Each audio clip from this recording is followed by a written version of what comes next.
So I'm down here in Corvallis at a wonderful distillery, and what they distill here is Spiritopia. And I'm here with Sebastian, who we're going to gather some information about this. Sebastian, first of all, this is a relatively new product out, isn't it? Yes, about 3.5 years ago we started making the ginger liqueur, and then more recently we've put out the apple and the pomegranate liqueurs. In that process we've also developed our own brandy, which is a bourbon style brandy, and they're all available for purchase at all of the OLCC stores in Oregon, and now we're available in Washington, California as well. So tell me, it seems odd because, you know, I've certainly talked to you before at different events, and I've made it clear that I'm not a big fan of ginger myself, but when I tasted this, it changed my mind completely. Tell me, first of all, where did the idea for a ginger liqueur come from, and what is the process that gets you to make it so delicious? Well, it started off as an idea that came from my boss's wife. She always enjoyed a ginger liqueur from France, and my boss thought he could do better, so he did. And this is by far more intense, more gingery, and overall better balanced product. It really is. It's absolutely wonderful.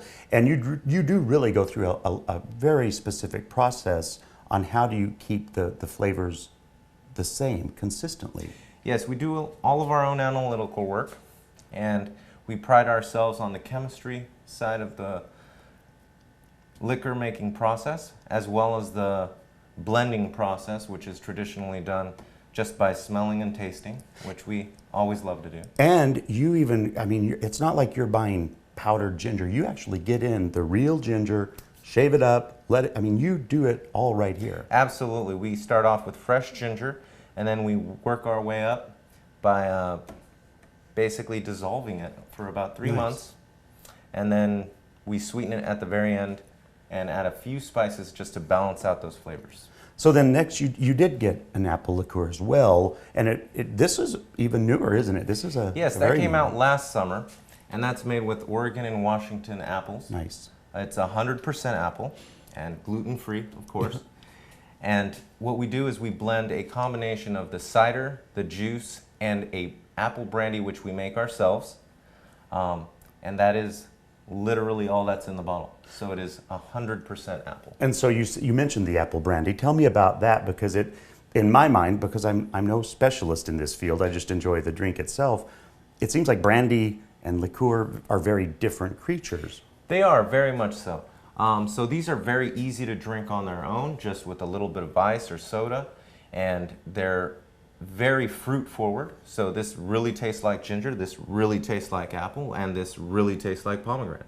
The brandy, on the other hand, that has more of a whiskey note to it, and that's a much higher proof of alcohol. We bottled this batch at 104 proof. Wow. That's right out of the cask, and it's very woody. So the flavor comes more from the process than it does from the actual substrate. Now your newest one, Sebastian, is pomegranate.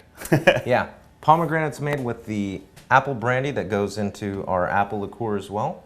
And it is flavored with the pomegranate juice straight from the farm in Northern California. Really? And that's one great thing about this place. I'm just pouring me a little to taste right here.